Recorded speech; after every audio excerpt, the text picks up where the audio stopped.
Jel možete osjetiti ovu slobodu? Pozdrav sa nomadskog preživljavanja. Evo me u predivnoj prirodi u Njemačkoj.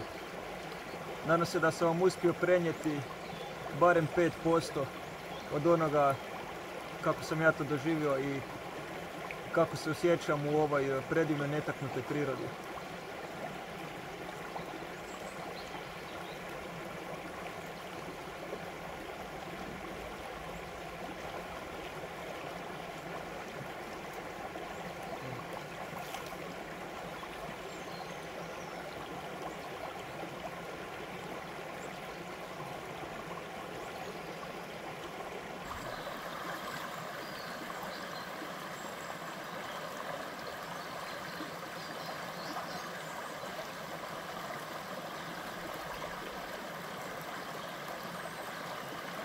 Proljeće je došlo, hrane u prirodi ima sve više i više.